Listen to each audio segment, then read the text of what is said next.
नमस्कार दोस्तों, मैं बाल मुकुंद धुरिया। इस दौरान पार्लियामेंट चल रहा है और पार्लियामेंट में महंगाई पे बहस चल रही है। महंगाई इस दौर की सबसे ज्वलंत सवालों में एक है, लेकिन भारतीय जनता पार्टी की सरकार इस बात को मानने को ही तैयार नहीं है कि महंगाई है, और जनता इसको मानती है कि नहीं मानती है ये उसके ऊपर है। लेकिन विपक्ष ने जबरदस्त तरीके से संसद में घेराबंदी की।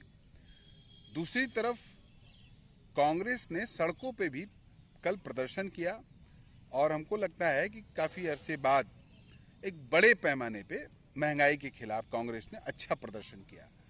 लेकिन सरकार, देश के गृह मंत्री जिस तरह से पूरे महंगाई के डिबेट को, कांग्रेस के प्रदर्शन को काला कपड़ा और राम मंदिर आंदोलन की शुरुआत वाले दिन या वो दिन इस तरह से जो डिफाइन उन्होंने किया, वो फिर इस मामले को कॉम्युनल रंग में रंगने की तरफ बढ़ गए।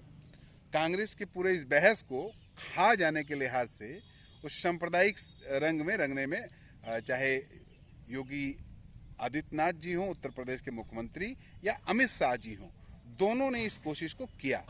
लेकिन क्या इससे महंगाई नहीं है, ये बात समाज में गई? क्या महंगाई वास्तव में नहीं है, विपक्ष केवल हल्ला मचा रहा है महंगाई का? इस बात में जरा भी सच्चाई है, इसको आप सोचिएगा। दूसरी एक बात विपक्ष के नेता राहुल गांधी जी ने कही। उन्होंने कहा कि लोकतंत्र खतरे में है या लोकतंत्र देश से खत्म हो रहा है। अब भारतीय जनता पार्टी के लोग राहुल से पूछ रहे हैं, राहुल जी से, कि भाई इमरजेंसी आप भूल गए, इमरजेंसी आपको याद नहीं है, एसेक्ट्रा एसेक्ट्रा। लेकिन इससे ये बात नहीं कम होती है कि इमरजेंसी तो थी ही गलत, आज जो हालात बने हैं क्या वो इमरजेंसी से कम हैं? और जो आज हालात बने हैं, इन्हीं हालात को बनाने के लिए क्या भारतीय जनता पार्टी को मौका दिया गया था? ये एक जेन्युइन सवाल है। इस सवाल को पूरे देश को समझना चाहिए। एक घटना मैं आपसे बात करना चाहता हूँ। अभी 1 तारीख को अंबेडकर नगर, जो उत्तर प्रदेश में एक जिला है, अंबेडकर नगर में एक घटना घटी। राम सागर नामक दलित युवक को जेल में पीट पीट के मार डाला गया। जेल प्रशासन ने मारा, कैदियों ने मारा, जिसने भी मारा, जेल के भीतर उसकी हत्या हो गई। आनन फानन में जेल प्रशासन उस घायल आदमी को लेके भाग के आता है और अंबेडकर नगर जिला चिकित्सालय में भर्ती करा देता है और कहता है कि इसके पेट में दर्द था और पेट दर्द से आदमी मर गया। घर वालों को सूचना देता है कि आके लेके जाओ डेड बॉडी को। अब आप सोचिए, पेट दर्द से कोई आदमी मर गया, इस बात का विश्वास नहीं हुआ। सर से खून बह रहा है, शरीर में कई चोटें लगी हैं, और जब पूरे क्षेत्र में जनता ने दबाव डाला कि ये गलत है, पोस्टमार्टम हुआ दूसरे दिन।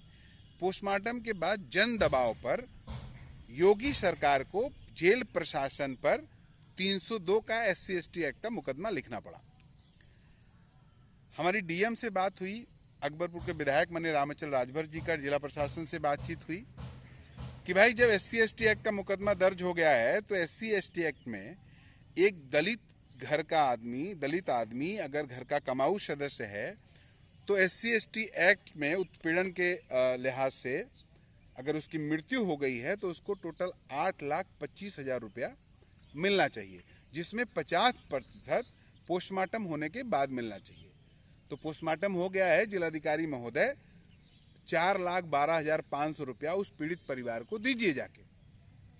लेकिन आप सोचिए, 1 रुपया, आज 6 तारीख है, 1 तारीख की घटना है, 2 तारीख को पोस्टमार्टम हुआ, 2 तारीख को मुकदमा लिखा गया, लेकिन जिला प्रशासन उस पीड़ित के घर तक नहीं गया, 1 रुपया उसकी मदद नहीं की। इसी तरह की एक घटना पिछले दिनों लखनऊ के गोमती नगर में घटी थी, जहां पर एक आदमी को, जो मोबाइल कंपनी में काम करता था, उसको पुलिस वालों ने गोली मार दी थी। उस आदमी की बेवा को सरकार ने, यही योगी जी की सरकार थी, सरकार ने कुछ 50 लाख रुपया पैसा दिया, जबकि वो SC नहीं थे, और उनकी पत्नी को एक नया पद सृजन करके उनको नौकरी दी गई। तो क्या एक दलित परिवार, एक दलित आदमी जो मारा गया, उसकी बेवा को मिनिमम योगी सरकार जो लॉ के तहत मदद दी जाती है वो भी नहीं देगी। अलग से नौकरी देना, अलग से मदद करना तो दूर की बात है, मुख्यमंत्री पीड़ित के घर जाएं ये तो दूर की बात है, जिलाधिकारी तक भी हेडक्वार्टर से 7 किलोमीटर दूर उस पीड़ित का घर है, वहां तक जाना मुनासिब नहीं समझा। इसको क्या समझा जाए? क्या प्रशासन के लिए मौत भी जात देख के देखा जाएगा, मौत के ऊपर कार्रवाई भी जात देख के देखी जाएगी? ये एक बड़ा सवाल है।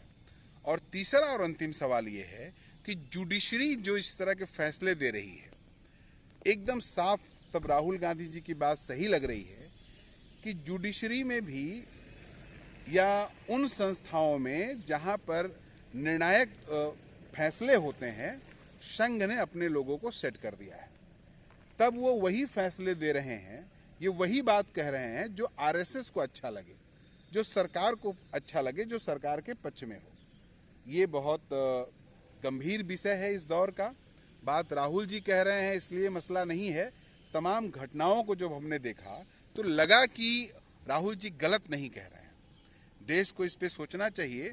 और खास करके अंबेडकर नगर जो दलित बाहुल्य जिला है, जहां पर मायावती जी भी लोकसभा चुनाव लड़ चुकी हैं, जीत चुकी हैं, यहां से लोकसभा जा चुकी हैं, और जिले में एक बड़ी आबादी दलितों की है, तो क्या दलित समाज के साथ इस तरह का जो सरकार रवैया कर रही है, दलित समाज के साथ सरकार का ये जो व्यवहार है, कहीं से भी उचित है?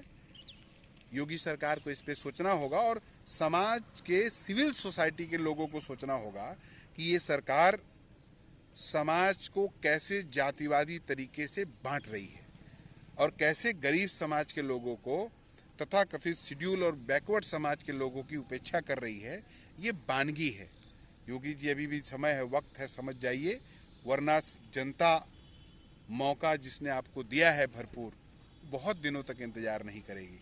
और समाज को भी सोचना होगा कि ये सरकार विशुद्ध रूप से गरीबों के खिलाफ खड़ी है। ध्यान दीजिएगा, आप भी दिमाग लगाइएगा। नमस्कार।